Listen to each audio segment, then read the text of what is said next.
काल महायुतीच्या प्रमुख नेत्यांची बैठक दिल्लीमध्ये झाली। माननीय मुख्यमंत्री एकनाथ शिंदे साहेब पण त्या बैठकीला उपस्थित होते आणि आदरणीय गृहमंत्री अमित शहाजींच्या अध्यक्षतेखाली ती बैठक झाली आणि एकदम सकारात्मक बैठक झाली। महाराष्ट्रातल्या ज्या सरकार स्थापन करण्याच्या संदर्भातले महत्त्वाचे निर्णय, त्या निर्णयांची चर्चा महायुतीच्या प्रमुख नेत्यांबरोबर आदरणीय अमित शहाजींनी केली आणि माननीय मुख्यमंत्री साहेबांनी पण रात्री त्या संदर्भातलं प्रेसला सांगितलं की अत्यंत सकारात्मक चर्चा झाली आणि मला संपूर्णतः विश्वास आहे माननीय मुख्यमंत्री एकनाथ शिंदे साहेबांचा आदर राखून जे काही भविष्यातले जे निर्णय ते निर्णय घेतले जातील। आज होणारी महायुतीची बैठक पुढे ढकलल्याचं समजते। मुंबईमध्ये ती बैठक होणार नाही, याबद्दल तुमच्याकडे काय माहिती आहे? आज महायुतीची आणि आमदारांची पण बैठक होती, पण भारतीय जनता पार्टीच्या विधिमंडळाची जी बैठक आहे गटनेत्याची निवडीची, ती त्यांनी तारीख अजूनपर्यंत घोषित न केल्या कारणामुळे ज्यावेळी ती तारीख घोषित होतील, त्यांचे निरीक्षक येतील, त्याच्यानंतरच महायुतीची बैठक होईल आणि मला विश्वास आहे की येणाऱ्या 1-2 दिवसात महायुतीची बैठक होईल।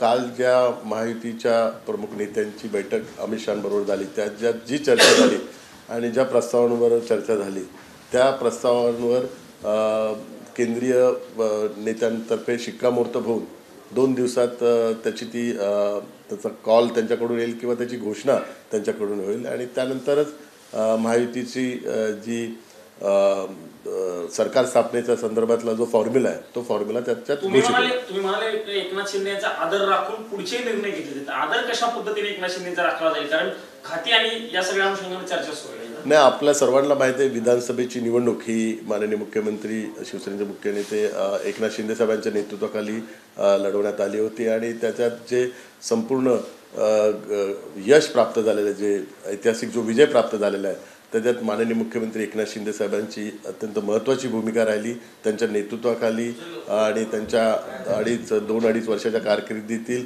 ऐतिहासिक आणि महत्त्वाचे निर्णय घेतल्यामुळे हे यश प्राप्त झालेले आहे, याची सर्वांना कल्पना आहे।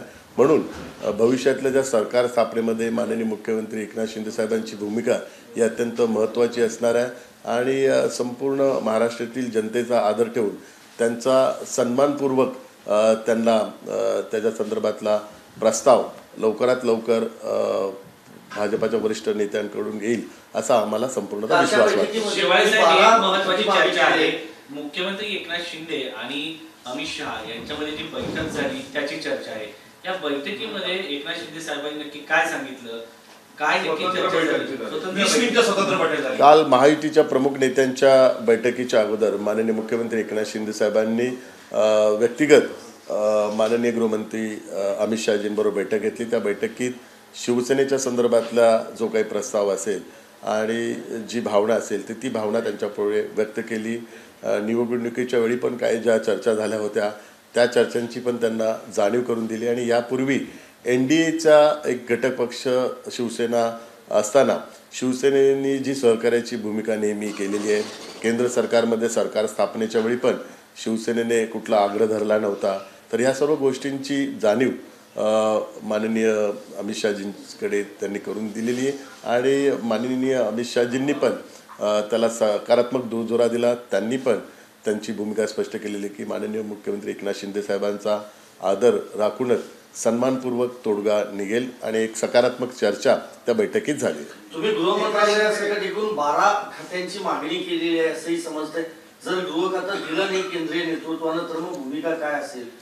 नाही, माननीय सगळ्या विधिमंडळाच्या आमदारांनी माननीय मुख्य नेते एकनाथ शिंदे साहेबांना या संपूर्ण प्रस्तावाचे अधिकार दिले होते आणि त्या अधिकारानुसार माननीय शिवसेना मुख्य नेते मुख्यमंत्री एकनाथ शिंदे साहेबांनी अमित शहाजींबरोबर चर्चा केली आणि जो प्रस्ताव आदरणीय अमित शहा साहेबांकडे दिलेला आहे त्या संदर्भातला फायनल प्रस्ताव हा 2 दिवसात घोषित होईल आणि तो सर्वांना कळेल। सर, नाना पटोलेंनी नुकतीच पत्रकार परिषद झाली, त्यांनी म्हटलंय की ईव्हीएम मशीनवर आमचा आक्षेप नाही, आमचा निवडणूक आयोगाच्या कार्यप्रणालीवरती आक्षेप आहे। नाना पटोले असेल, महाविकास आघाडीतील मुख्य नेते अजून या धक्क्यातून सावरले नाहीत। जोपर्यंत त्या धक्क्यातून सावरतील तेव्हा त्यांना निवडणुकीत त्यांच्या पराजयाची कारणं कळेल।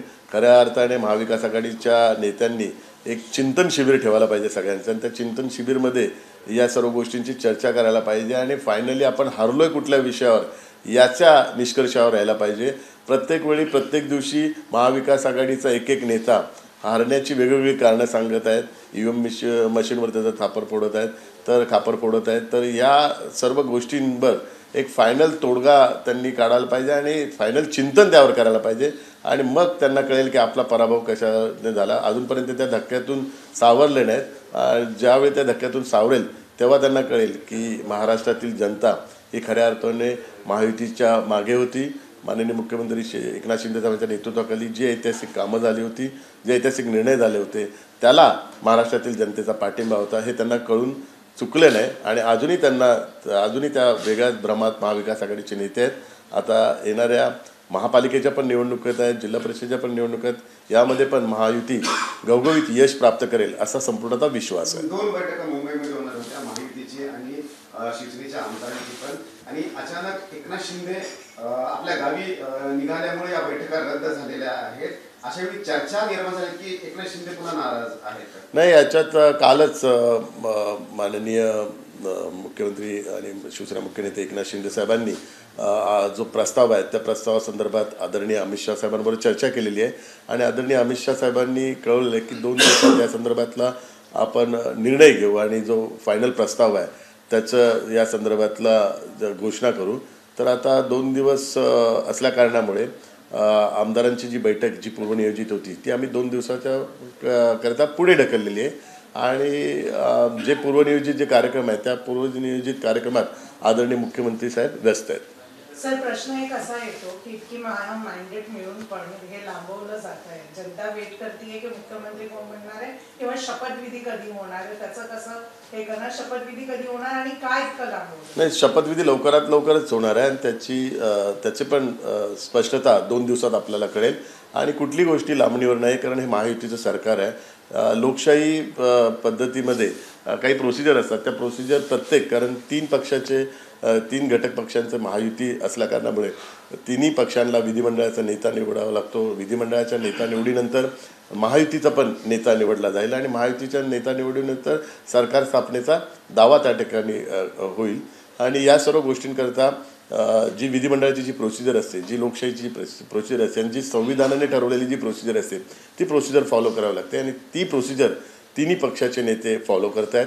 म्हणून हा 2-3 दिवसात या सर्व गोष्टींची स्पष्टता होईल आणि महाराष्ट्रातलं सरकार स्थापन होईल. ABP माझा, उघडा डोळे बघा नीट.